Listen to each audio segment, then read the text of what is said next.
높긴 한데 높긴 한데 분위기를 포기할 수가 없네. 나는 괜찮아.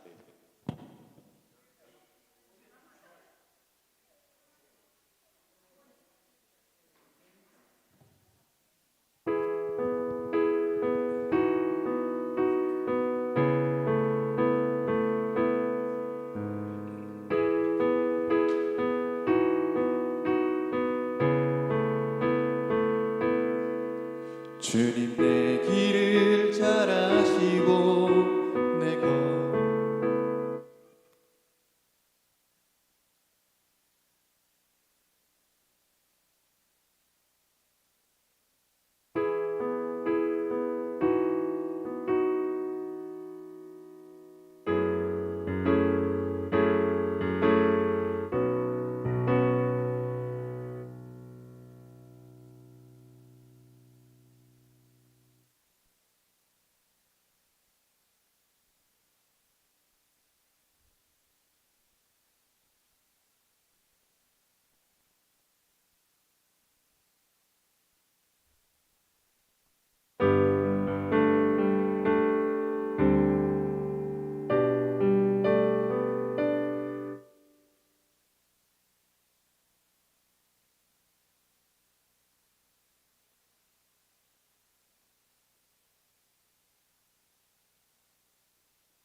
왕이신 예수여부터 왕이신 예수여 예수여 오셔서 좌정하사 다스리소서. 나 같은 죄인 살리신 나 같은 죄인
다 함께 우리 왕이신 하나님을 찬양하며 예배를 시작하겠습니다.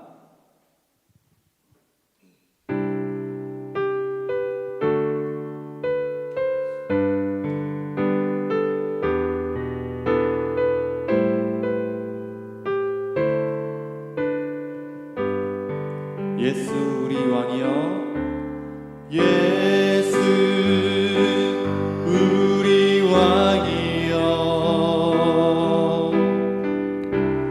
이곳에 오소서.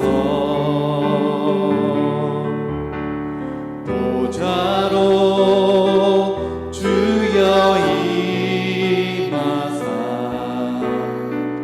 찬양을 받아 주소서. 주님을 찬양하오니 주님을 경배하오니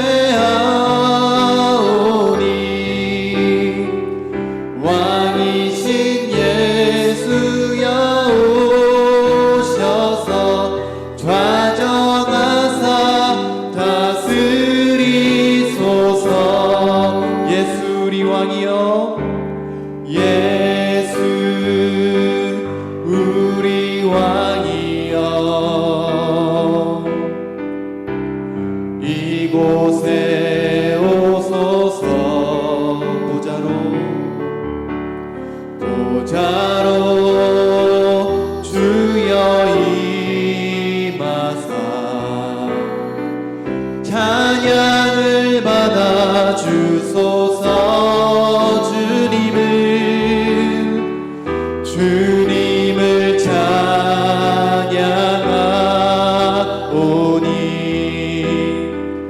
주님을 경배하오니 왕이신 예수여 오셔서 좌정하사 다스리소서. 주님을 찬양하오니 주님을 찬양하오니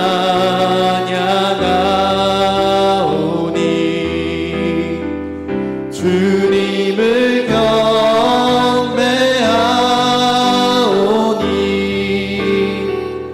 왕이신 예수여 오셔서 좌정하사 다스리소서.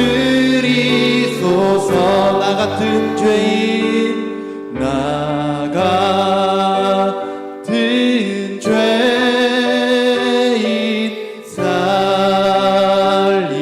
살리신 주의 은혜 놀라워.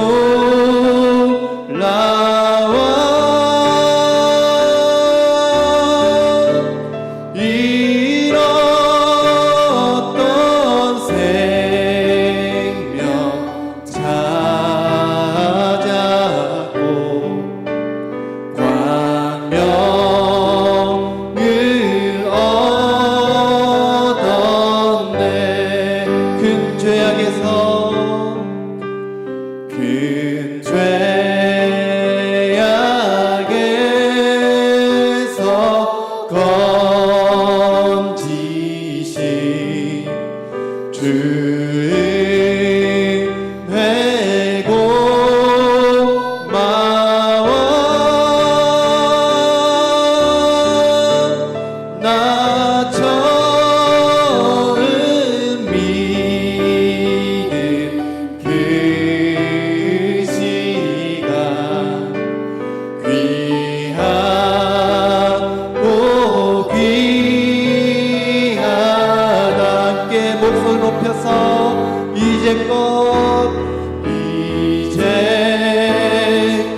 되셨을 믿습니다.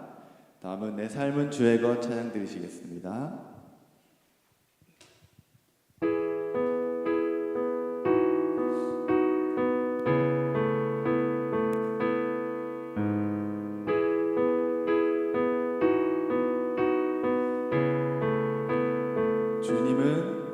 주님 내 길을 잘 아시고 내 걸음 아시네.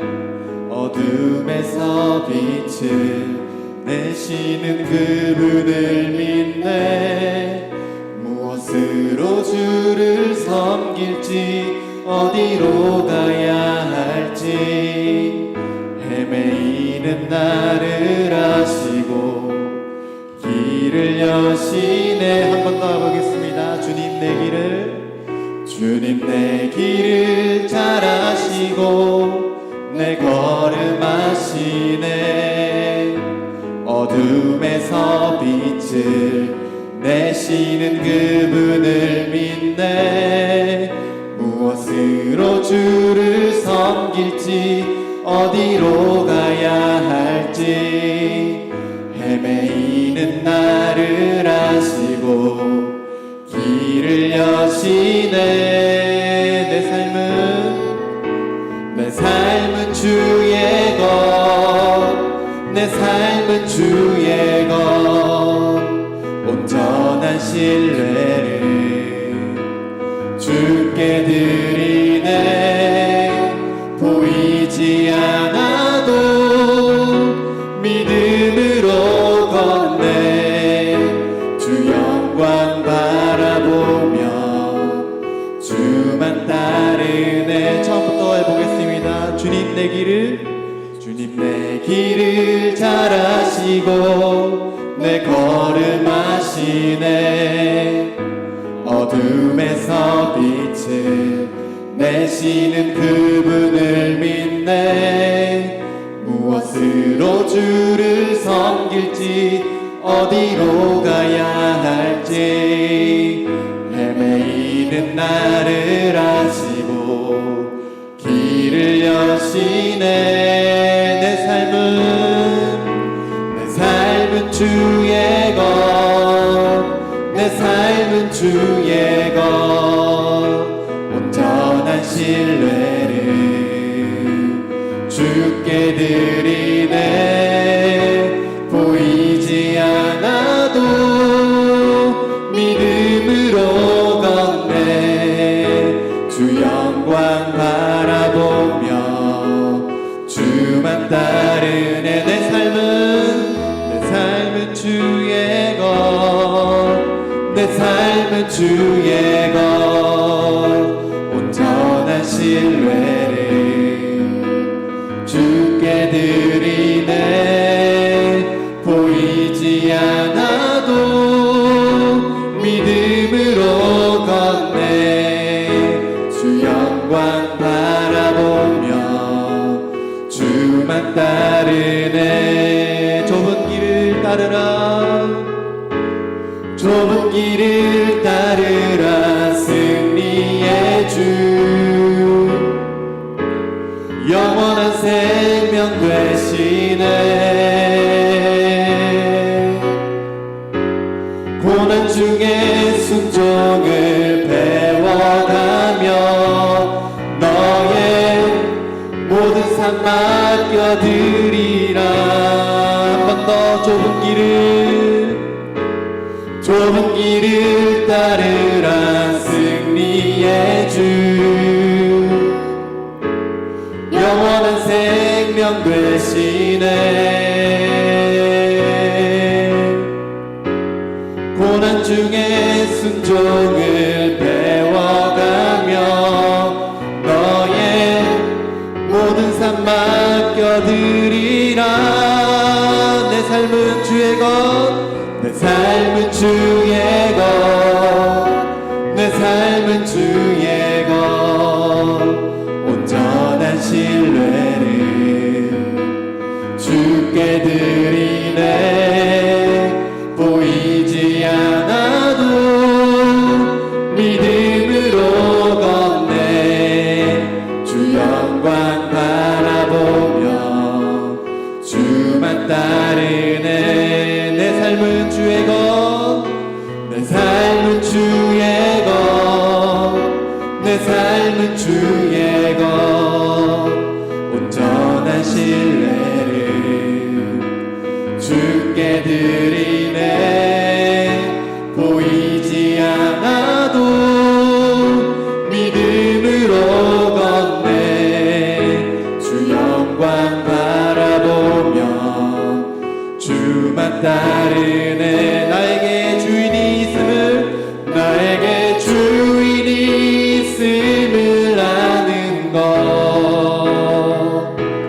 그가 나를 참 사랑하심을 믿는 것, 그의 능하신 손 아래서 겸손히 걷는 것, 그것이 날 향한 그의 뜻이라. 나의 모든 길을, 나의 모든 호흡을 주장하시고, 나의 모든 길을 작정하시는 주님,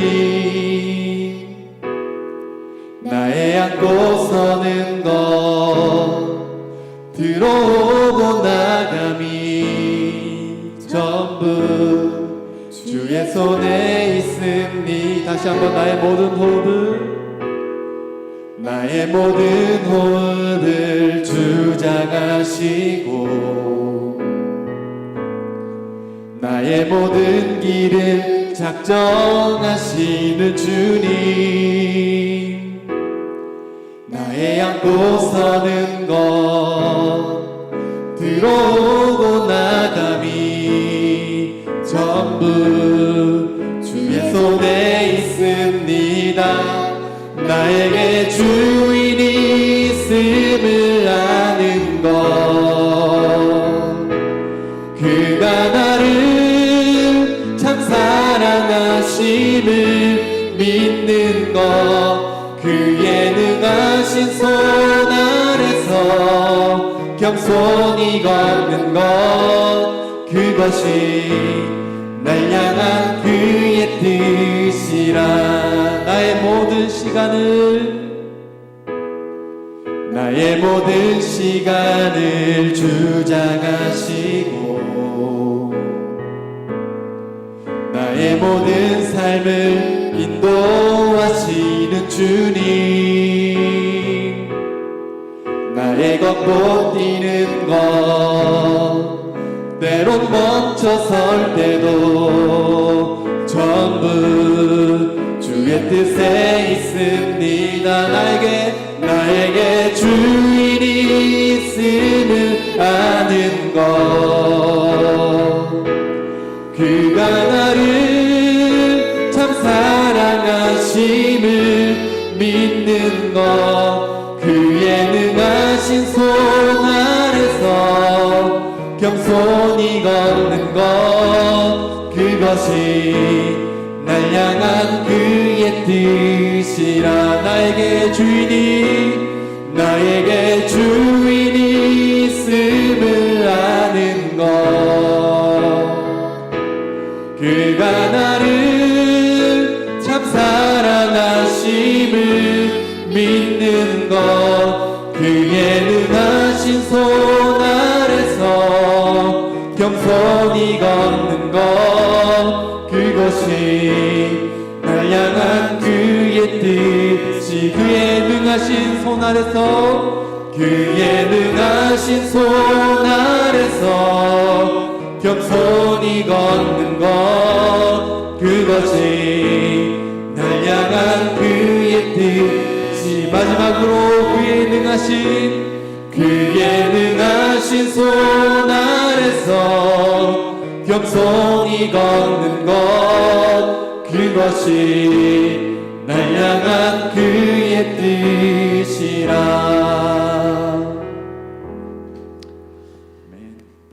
사도신경으로 우리의 신앙을 고백하겠습니다.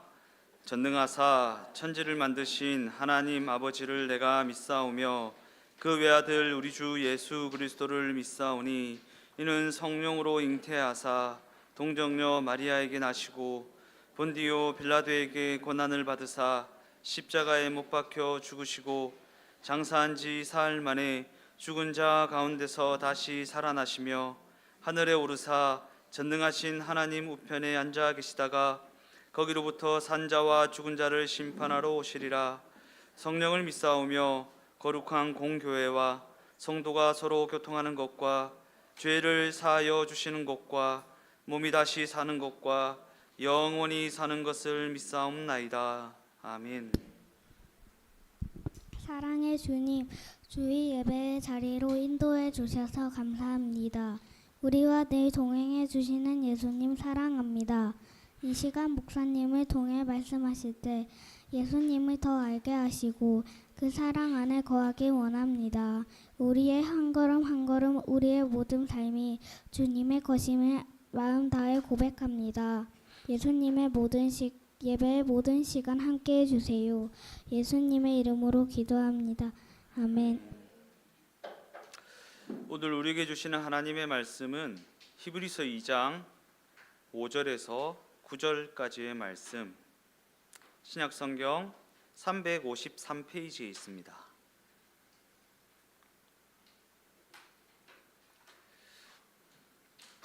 신약성경 353페이지 히브리서 2장 5절에서 9절까지의 말씀, 다 같이 한 목소리로 합독하시겠습니다. 하나님이 우리가 말하는 바 장차 올 세상을 천사들에게 복종하게 하심이 아니니라. 그러나 누구인가가 어디에서 증언하여 이르되 사람이 무엇이기에 주께서 그를 생각하시며 인자가 무엇이기에 주께서 그를 돌보시나이까. 그를 잠시 동안 천사보다 못하게 하시며 영광과 존귀로 관을 씌우시며 만물을 그 발 아래 복종하게 하셨느니라 하였으니 만물로 그에게 복종하게 하셨은즉 복종하지 않은 것이 하나도 없어야 하겠으나 지금 우리가 만물이 아직 그에게 복종하고 있는 것을 보지 못하고 오직 우리가 천사들보다 잠시 동안 못하게 하심을 입은 자 곧 죽음의 고난을 받으심으로 말미암아 영광과 존귀로 관을 쓰신 예수를 보니 이를 행하심은 하나님의 은혜로 말미암아 모든 사람을 위하여 죽음을 맛보려 하심이라. 아멘.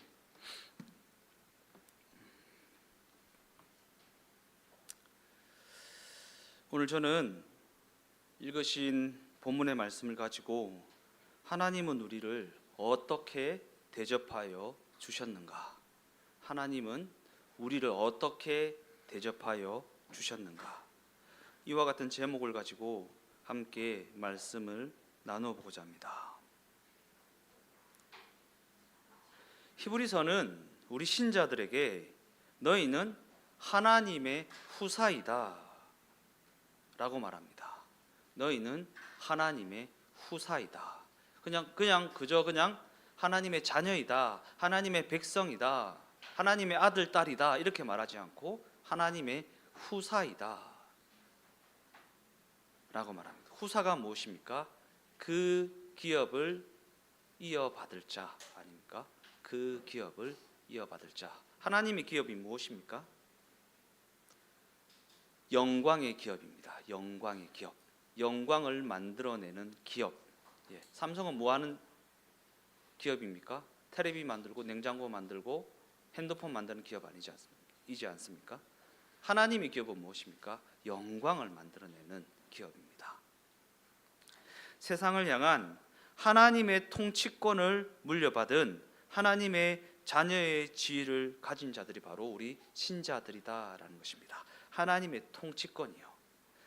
하나님의 통치권을 물려받았다라고 하는 것은 하나님의 통치권을 통해 그의 영광이 만들어진다라는 거예요.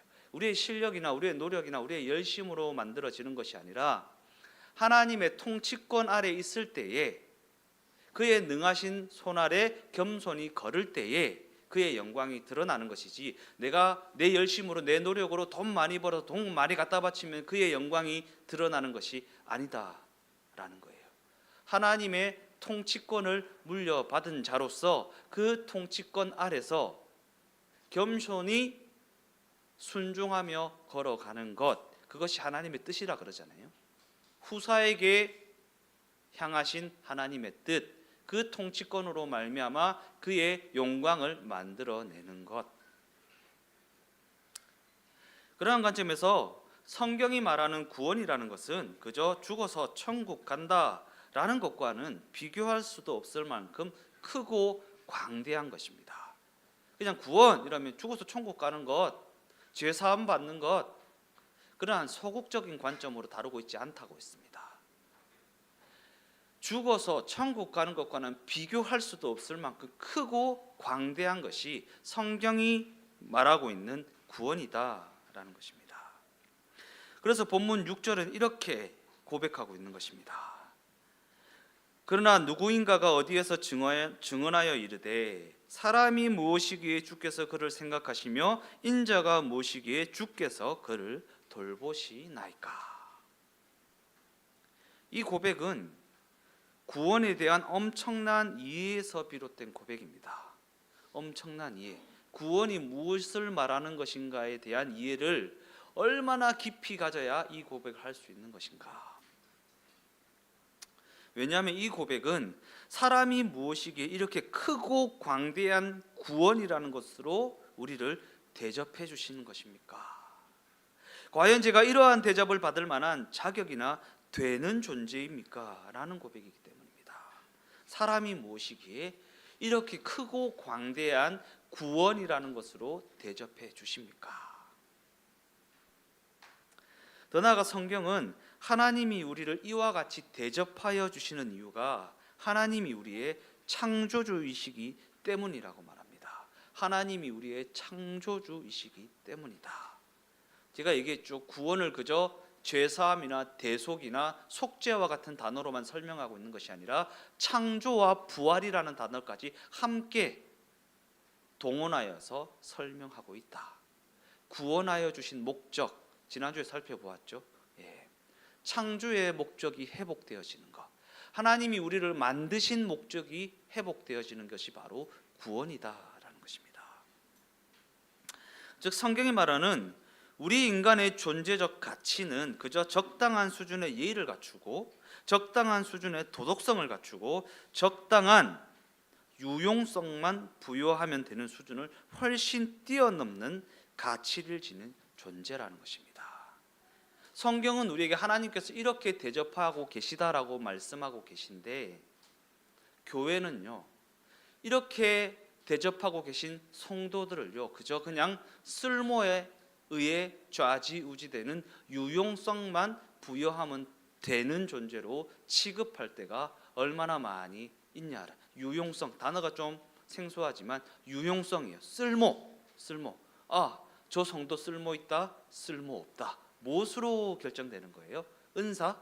호주머니에 돈이 얼마나 들었는가? 뭐 그런 걸로 판별하지 않습니까? 그저 쓸모만 부여하면 되는 수준. 참 자세히 말씀드릴 수는 없겠지만 우리가 섬겼던 그 교회에서 그런 일들이 얼마나 많이 있었냐라는 거예요. 은사 좀 있고 돈 좀 있고 사회적 위치가 좀 있고 하면 붙잡으려고 안달이 나고, 그런 게 없으면 뭐 오든지 말든지 앉든지 말든지 하라라는 성경의 어떤 비유와 같이 그렇게 취급할 때가 얼마나 많이 있었냐라는 것입니다. 부끄러웠습니다. 그런데 이 시대 교회가 하나님께서 구원이라는 것으로 대접해 주시는 그 신자들을 향해 그런 수준으로 치부할 때가 얼마나 많이 있냐라는 것입니다. 존재적인 관점에서 창조주와 피조물은 동등함을 취할 수가 없는 존재입니다. 그러나 그럼에도 불구하고 하나님께서는 우리를 대등한 관계로 대접하여 주십니다. 대등한 관계. 구원이라는 것이 그런 의미를 내포하고 있습니다. 하나님이 우리를 하나님과 대등한 존재로 대접하여 주시는 것. 이는 하나님이 우리를 구원하신 그 일에 우리가 기대하는 것과 우리가 상상하는 것을 훨씬 뛰어넘는 너무나도 광대한 목적을 가지고 계시기 때문입니다. 그저 그냥 죄 사함 받고 내가 받아야 할 벌을 면제해 주는 그러한 수준에서 그치는 것이 아니라 우리가 상상하고 우리가 기대하는 것을 훨씬 뛰어넘는 초월하는 광대한 목적을 가지고 계시다.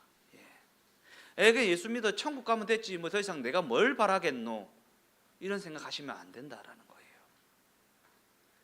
그와 같은 사실을 우리는 무엇을 통해 확인할 수 있는 것인가?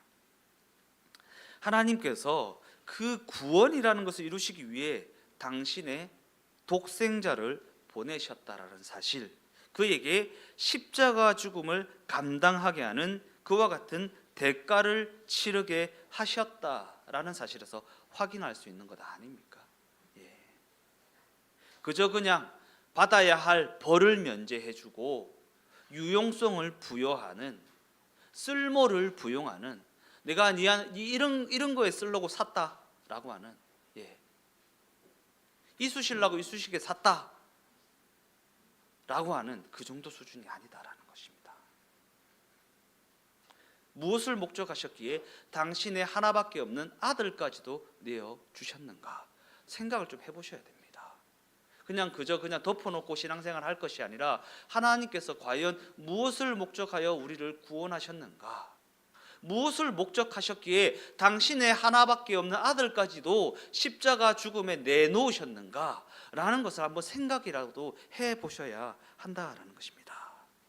왜냐하면 이것이 바로 하나님이 우리를 사랑하신다, 예수가 십자가를 지셨다, 나는 예수가 그리스도로 믿어진 인생이다 라는 말에 담겨진 내용이기 때문입니다. 우리의 인생에 그 내용을 담아내야 하기 때문입니다. 그 내용을 담으라고 하나님께서 우리를 구원하여 주셨기 때문입니다.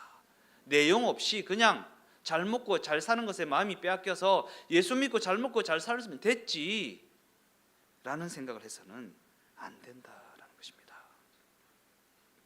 이와 같은 관점을 가지고 로마서 8장 15절에서 17절까지의 말씀을 읽어보겠습니다. 너희는 다시 무서워하는 종의 영을 받지 아니하고 양자의 영을 받았으므로 우리가 아빠 아버지라고 부르짖느니라.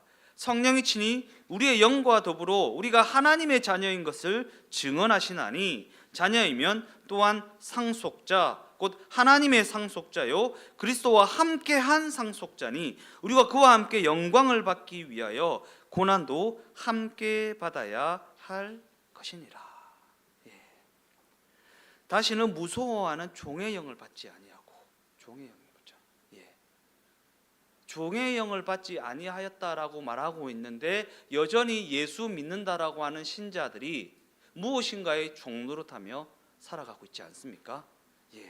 내 자녀가 좋은 대학 가야 한다라는 그 생각에 종노릇하고, 먹고 사는 형편이 나아져야 한다라는 그 생각에 종노릇하고, 형편이 나아지는 것에 목을 매는 것에 종노릇하고, 여전히 예수 믿는다고 하는 우리가 무엇인가에 종노릇하며 살아가고 있다라는 것입니다.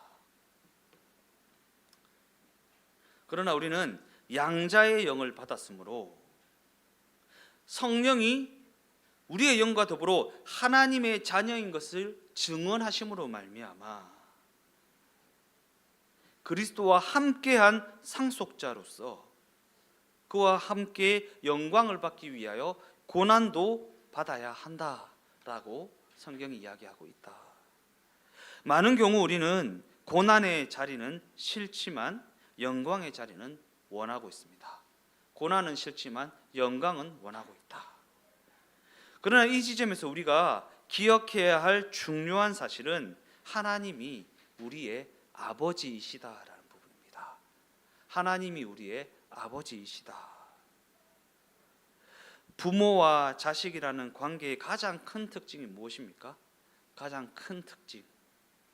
그 관계에는 공포라는 것이 없다라는 사실입니다. 그 관계에는 공포라는 것이 없다.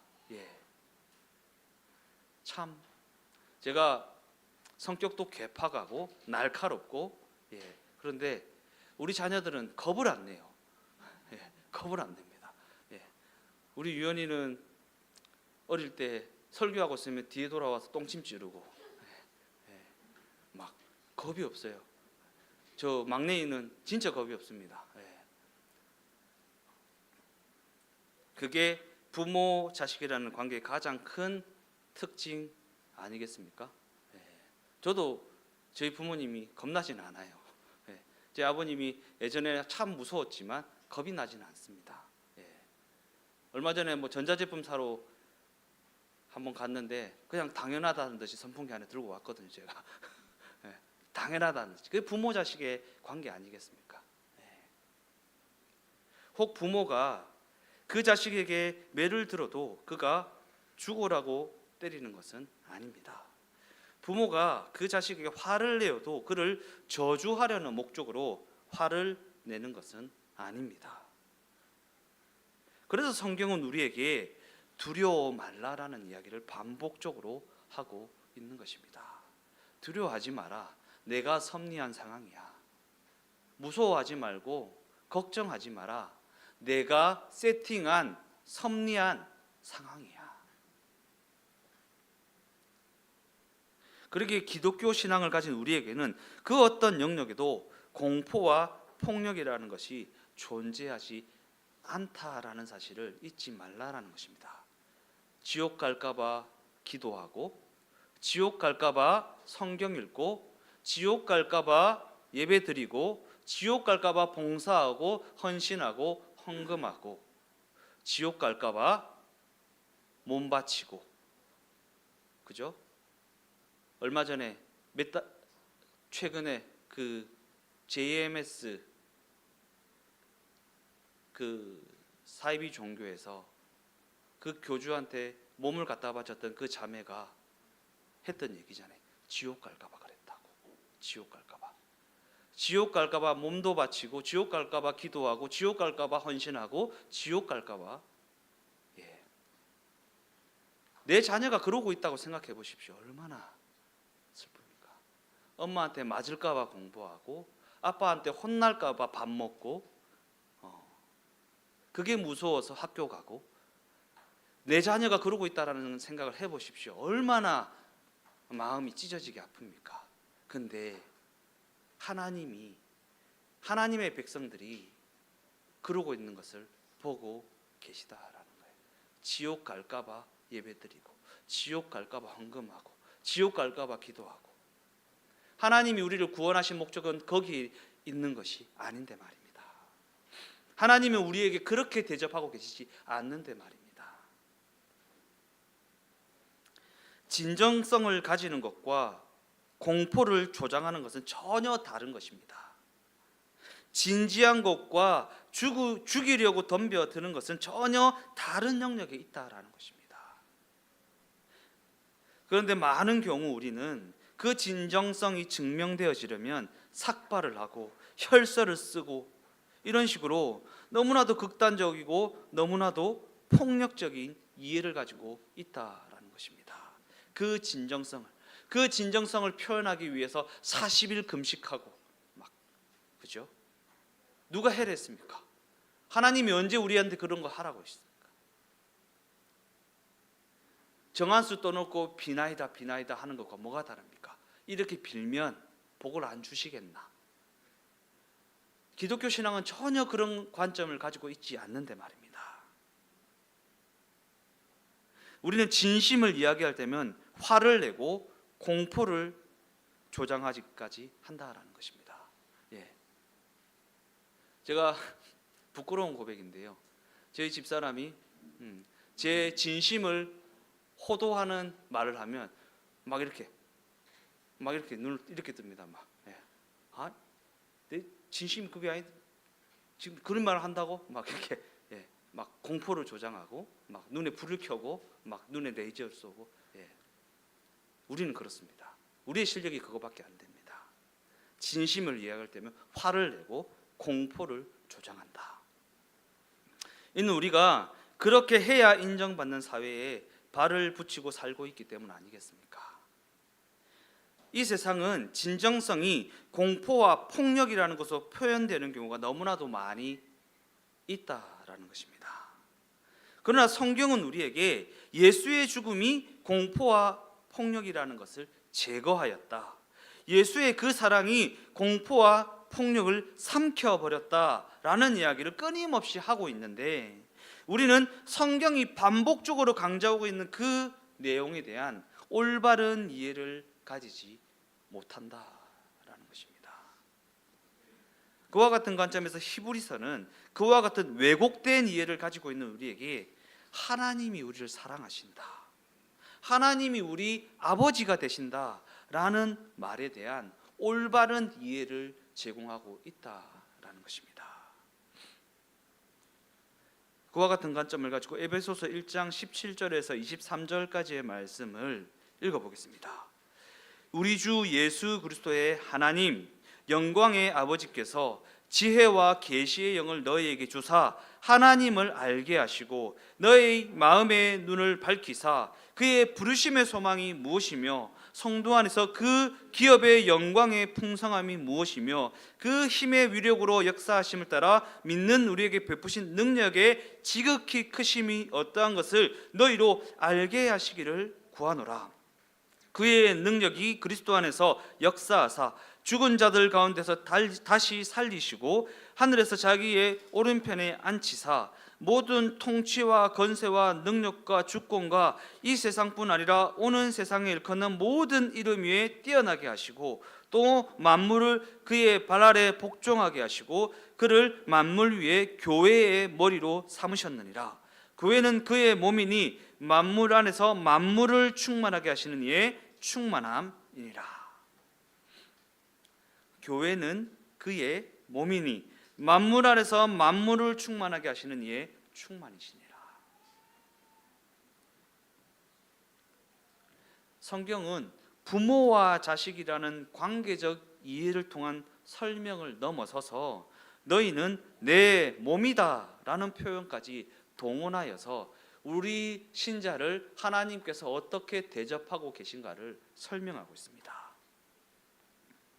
머리와 몸은 분리될 수가 없다라는 의미에서 교회를 이루게 된 우리 각 사람을 향해 너희는 그리스도의 몸이다라는 표현을 쓰고 있다라는 것입니다.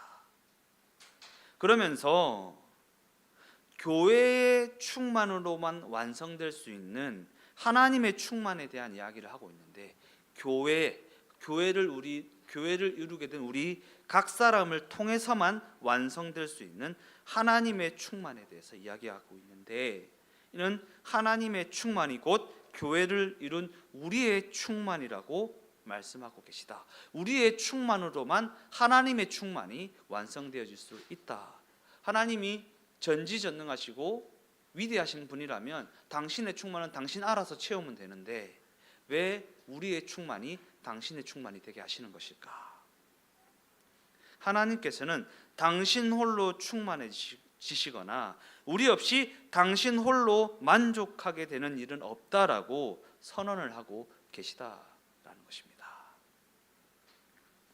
이 말은 자식을 길러본 사람이라면 누구나 공감하는 대목 아니겠습니까? 그죠? 자식의 충만이 곧 부모의 충만이 되어진다라는 게 무슨 의미인지 말입니다. 자식의 행복을 위해서라면 어떠한 손해도 감수하겠다는 자들이 바로 부모라는 존재 아닙니까? 이에 대해 성경은 하나님의 이 약속에 대해 예수님께서 승리하심으로 말미암아 통치자로서의 그의 지위가 회복되어졌고, 이와 같은 약속은 그가 하늘 보좌 우편에 앉으심으로 말미암아 성취되게 되어졌다라는 선언을 하고 있습니다. 그런데 우리가 현실에서 경험하는 바와 같이 그럼에도 불구하고 이 세상은 여전히 그 통치자 앞에 전혀 항복을 하고 있지 않습니다. 왜 그런 것입니까? 예수의 이 승리는 그가 인간의 몸을 입고 오셔서 십자가를 지심으로 말미암아 이룬 승리입니다. 그리고 인류의 대표로 오신 예수의 승리는 우리 인류의 승리라고도 할 수 있습니다. 그러나 하나님께서는 그렇게 인류의 대표가 이루어낸 예수의 그 승리를 그저 우리 각 사람의 승리라는 도매금으로 엮어서 가지는 않습니다. 막 도매금으로 많이 엮죠. 예수의 승리고 우리의 승리다. 우리는 승리하였습니다. 뭐 이렇게 도매금으로 엮어갑니다. 근데 하나님은 전혀 그러실 생각이 없으십니다. 예수 믿었습니까? 형통해집니다. 예수 믿었습니까? 구원받았습니다. 예수 믿었습니까? 자녀가 잘 될 것입니다. 이런 식으로 엮어가지 않습니다. 왜냐하면 하나님께서는 예수의 그 승리가 각자의 삶과 그 존재와 그 모든 경우에서 각자의 실력이 되어질 수 있도록 우리 각 사람에게 인생 여정이라는 것을 허락하시기 때문입니다. 그죠? 예. 그저 그냥 순간 예수 믿었다 그 순간 그 즉시 세상이 완전히 완성되는 것처럼 세상이 완전히 내 중심으로 돌아가는 것처럼 그렇게 오해서는 안 됩니다. 예수의 그 승리가 우리 각 사람의 실력이 되어질 수 있도록 하나님께서는 우리 각 사람에게 인생 여정을 허락하시기 때문입니다. 그래서 그 여정 가운데 고난이라는 것이 있어지는 것입니다. 고난이라는 것이 있어진다. 그런데 우리는 이와 같은 지점을 이해하는 것이 너무나도 어렵습니다. 예수 믿었는데 왜? 내가 하나님의 자녀인데 왜? 내가 이렇게 기도했는데 왜? 내가 이렇게 봉사하는데 왜? 왜 나한테 그런 일이 있어지냐고. 하나님이 내 아버지라며 왜? 라고 얘기합니다. 예수님이 죽음으로 구원을 이루셨다라는 것도 선뜻 이해가 되지 않는 지점이지만 우리의 그 삶의 여정에 고난을 통과하는 것이 필수 과정이라는 것을 받아들이는 것이 그렇게 쉽지 않다라는 것입니다. 우리가 직면하여 있는 그 고통에는 외적인 불만 못지않게 내적인 불만도 있습니다. 외적으로 그냥 형편이 어렵고 문제가 있고 고통이 있고 하는 것도 불만이지만 내적인 불만도 충만하다라는 것입니다. 자책이나 후회나 연민이나 원망과 같은 이런 것들은 없어도 되는 아니 없어야 될 것만 같은 그러한 것들입니다. 그런데 하나님은 우리에게 왜 이와 같은 것들을 허락하시는 것일까? 우리와 하여금 왜 이와 같은 과정을 통과하게 하시는 것일까? 라는 의문으로 가득합니다.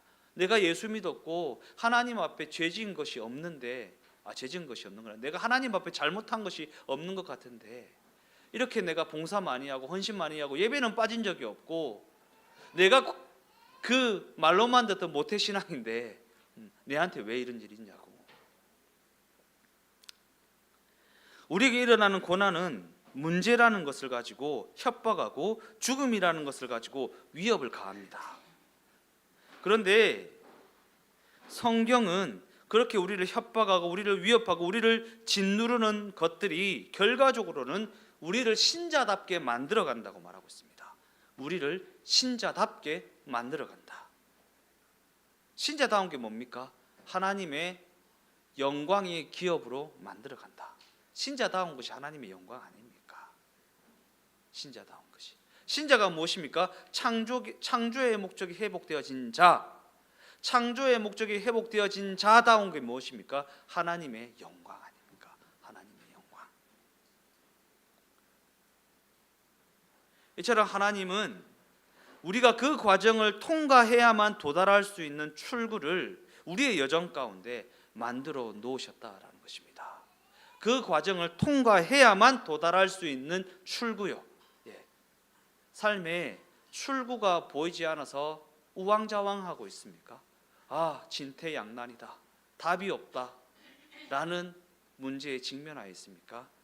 그 과정을, 그 고난을, 그 여정을 통과해야만 도달할 수 있는 출구를 하나님께서 만들어 놓으셨다는 사실을 잊지 마십시오. 그러면서 성경은 하나님께서 만들어 놓으신 그 출구가 직면한 그 고난을 통해 우리의 생각이 다음과 같은 생각에 이르게 되는 것이라고 말하고 있습니다. 우리의 생각이 다음과 같은 생각에 이르러야 한다. 어떤 생각입니까? 과연 인생이라는 것은 무엇이며 나는 누구인가? 근본적인 질문이요. 와, 인생이 뭐지? 나는 뭐지? 나는 내 이래 살아가 뭐하노? 하는 막 그런, 예, 지금 내가 뭐 하고 있지? 뭐 하려고 지금 이렇게 아등바등 하고 있지? 라고 하는 생각 말입니다. 그러한 질문에 직면한 우리에게 하나님께서는 이렇게 답하여 주십니다. 너는 내 자녀이다. 내 후사이다. 그리고 이러한 하나님의 답변을 알아듣는 순간이 그 인생이 변화되는 순간 아닙니까? 하나님이 너는 내 자녀이다 라고 하는 이 답변이 무슨 말인지를 알아듣는 순간이 그 인생이 변화되는 순간 아니겠습니까? 그냥 막 성령의 초능력을 빡 받아서 막 변화되는 것이 아니고요. 예. 번개 맞아서 막 스파크맨이 되는 것이 아니고요. 예. 하나님의 이 답변이 무슨 말인지를 알아듣는 순간이 변화되는 순간이다. 그래서 성경은 우리가 하나님의 자녀라는 올바른 정체성을 가지게 되면 직면하여 있는 그 고난 속에서도 넉넉함을 나타내는 삶을 살 수 있다라고 말하고 있는 것입니다. 로마서 8장 1절에서 2절까지의 말씀입니다. 그러므로 이제 그리스도 예수 안에 있는 자에게는 결코 정죄함이 없나니 이는 그리스도 예수 안에 있는 생명의 성령의 법이 죄와 사망의 법에서 너희를 해방하였음이라. 성경은 지금 우리에게 이러한 당부를 하고 있는 것입니다. 너희 가운데 어떠한 위협과 공포와 절망이 들이닥쳐도 그것은 결코 승리하지 못한다. 오히려 너는 그 위협과 그 공포와 그 절망을 통해 생각하게 되고 각성하게 되고 더욱 성숙하게 될 것이다. 왜냐하면 생명의 성령의 법이 너를 죄와 사망의 법에서 해방하였기 때문이다. 그러니까 제발 걱정 좀 하지 마라. 걱정 좀 하지 마라. 예. 걱정에서 비롯된 삶을 살아가지 마라. 예. 이렇게 될까봐, 저렇게 될까봐, 이 문제가 생길까봐, 저 문제가 생길까봐 반응하며 살아가는 삶을 살아가지 마라.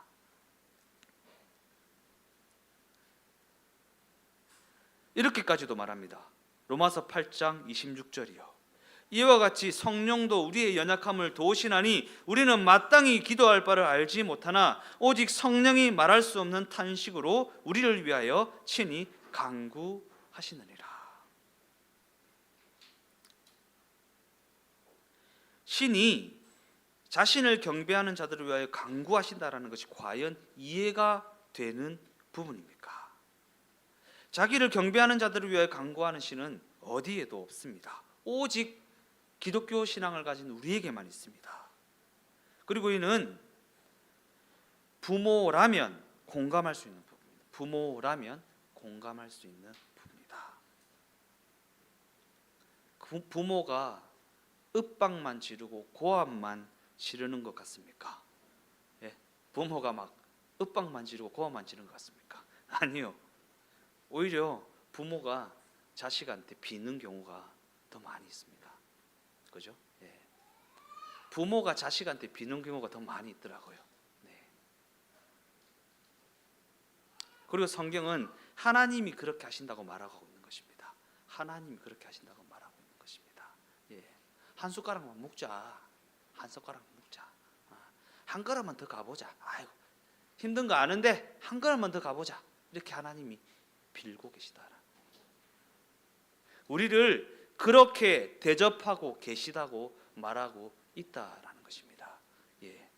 우리는 이 말씀을 어떻게 배워왔습니까? 우리의 기도를 면제해 주는 것으로 그냥 방언마 왈랄랄라 해라. 성령께서 알아서 기도해 주신다. 그죠?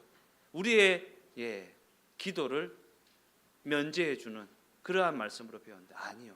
하나님이 우리에게 빌고 계시다라는 거예요. 한 숟가락만 먹어보자. 한 숟가락만. 한 걸음만 더 가보자. 힘든 거 안다, 어려운 거 안다. 한 걸음만 더 가보자. 하나님이 부모와 자식이라는 그와 같은 관계성을 가지고 우리를 대접하여 주고 계시다라는 것입니다. 오늘 제목이요. 하나님이 우리를 어떻게 대접하여 주셨는가? 어떻게 대접하여 주셨는가? 로마서 8장 38절에서 39절이요. 내가 확신하노니 사망이나 생명이나 천사들이나 권세자들이나 현재일이나 장래일이나 능력이나 높음이나 깊음이나 다른 어떤 피조물이라도 우리를 우리 주 그리스도 예수 안에 있는 하나님의 사랑에서 끊을 수 없다. 결론적으로 성경이 가르치는 사랑은 과연 어떠한 사랑입니까? 그 사랑은 포기를 모르는 열심이고 조건을 제시하지 않겠다라고 하는 의지의 표현입니다. 조건을 제시하지 않겠다라는 의지의 표현. 이렇게 하면 이렇게 해줄게, 저렇게 하면 저렇게 해줄게 라는 것을 하지 않겠다. 결코 포기하지 않겠다. 포기를 모르는 열심과 조건을 제시하지 않겠다라고 하는 의지의 표현이 성경이 가르치고 있는 사랑이고 기독교 신앙이고 예수를 믿는다라는 것의 의미다라는 것입니다. 예수를 믿는 것. 그러면 예수를 믿는다라는 것은 무엇입니까? 하나님이 궁극적으로 우리를 당신의 영광으로 이끄실 것이다 라는 것을 신뢰하는 것입니다. 신뢰하는 것. 그러면 하나님의 영광은 또 무엇입니까? 교회를 이룬 우리 각 사람이 그 영광의 자리에 이르게 되는 것입니다.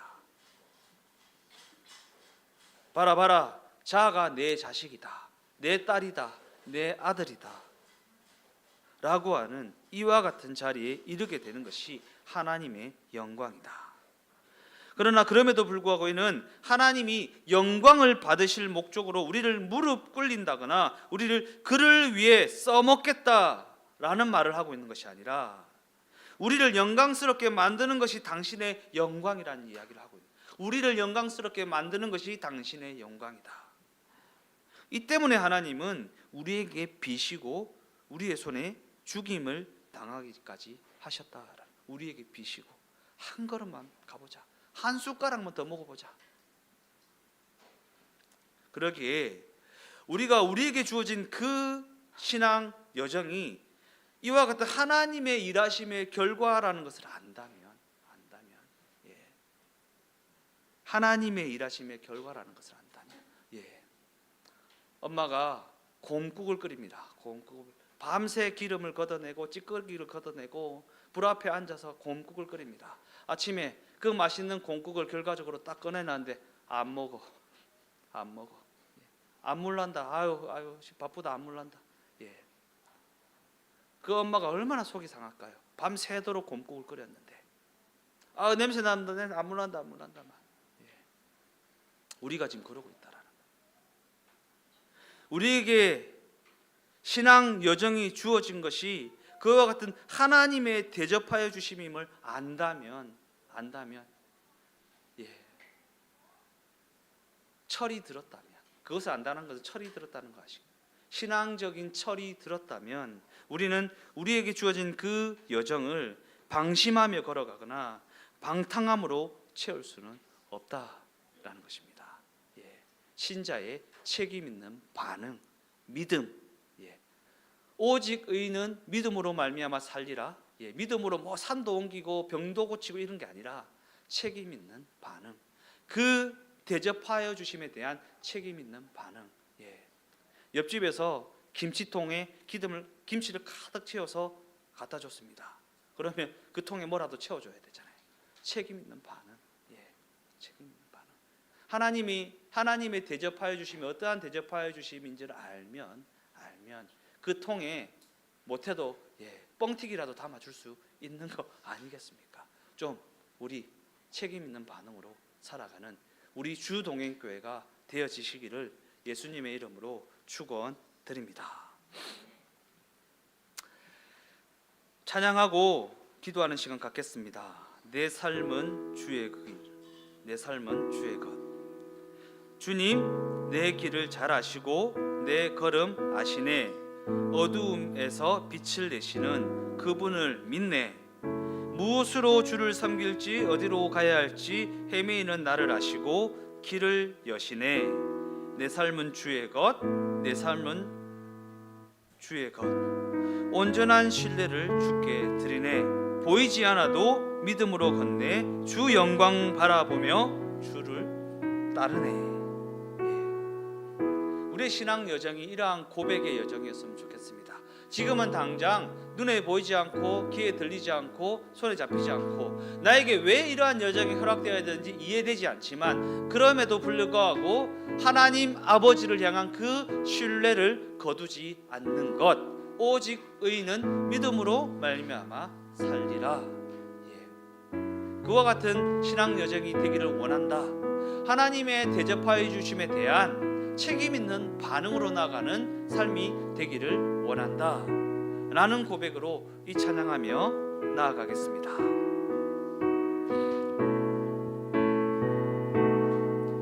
주님 내 길을 잘 아시고 내 걸음 아시네.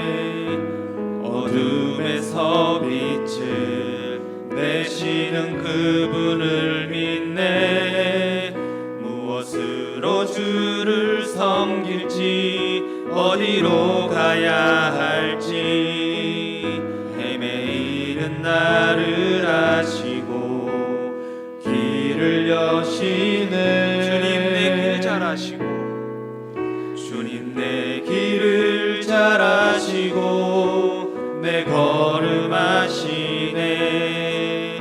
어둠에서 빛을 내시는 그분을 믿네. 무엇으로 주를 섬길지 어디로 가야 할지 헤매이는 나를 아시고 길을 여시네. 내 삶은 주의 것, 내 삶은 주의 것. 온전한 신뢰를 주께 드리네. 보이지 않아도 믿음으로 걷네. 주 영광 바라보며 주만 따르네. 내 삶은 주의 것, 내 삶은 주의 것. 온전한 신뢰를 주께 드리네. 보이지 않아도 믿음으로 걷네. 주 영광 바라보며 주만 따르네. 나에게 주인이 나에게 주인이 있음을 아는 것. 그가 나를 참 사랑하심을 믿는 것. 그의 능하신 손 아래서 겸손히 걷는 것. 그것이 날 향한 그의 뜻이라. 나에게 주인이 있음을 아는 것. 그가 나를 참 사랑하심을 믿는 것. 그의 능하신 손 아래서 겸손히 걷는 것. 그것이 날 향한 그의 뜻이라. 그의 능하신 손 아래서 겸손히 걷는 것. 그것이 날 향한 그의 뜻이라. 기독교 신앙을 가지고 살아가는 우리가 그 신앙 여정에서 그저 그냥 그 신앙을 내 욕심을 이루고 내 꿈을 이루고 내 자녀들이 잘 되고 내 사업이 잘 되고 내 삶에 문제가 없는 것을 원하여서 비나이다 비다이다 하는 신앙으로 채우는 것이 아니라 하나님께서 과연 나를 어떻게 대접해 주셨는가? 성경은 우리에게 너희가 하나님의 후사이다 라고 말하고 있는데 그것이 과연 무엇을 의미하는 것인가? 하나님은 왜 우리를 당신의 후사라고까지 대접하여 주시는가? 구원이라는 것으로 우리를 대접하여 주시는가? 그것을 좀 생각이라는 것을 하고 신앙생활을 해나갔으면 좋겠습니다. 그저 그냥 어린아이와 같이 사탕 주면 뽀뽀하고 사탕 안 주면 뽀뽀 안 해주는 그런 그냥 신앙이 아니라 이제 장성한 믿음의 분량에 이르게 된 자와 같이 왜 구원하여 주셨을까? 왜 구원이라는 것으로 대접하여 주셨을까? 왜 우리를 이와 같이 생각하여 주시는 것일까? 그에 대한 생각을 하고 신앙생활을 해나갈 수 있는 우리가 되기를 원한다고 하나님의 그 마음을 그 뜻을 분별하여 알아 그 뜻에 반응하며 살아가는 책임 있는 신앙이 되기를 원한다고 주여 크게 한번 부르고 기도하며 나아가겠습니다.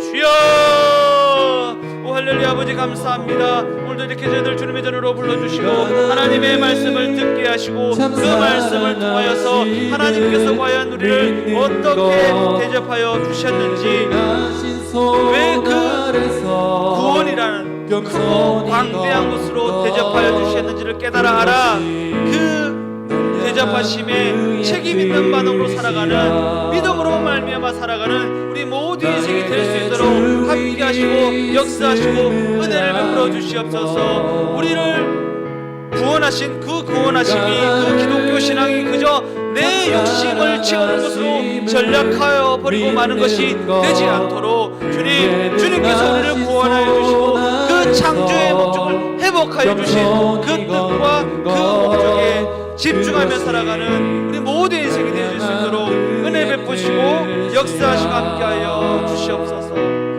나에게 주인이 있음을 아는 것 그가 나를 참 사랑하심을 믿는 것 그의 능하신 손 아래서 겸손히 걷는 것 그것이 날 향한 그의 그의 능하신 손 아래서 그의 능하신 손 아래서 겸손히 걷는 것 그것이 날 향한 그의 뜻이라.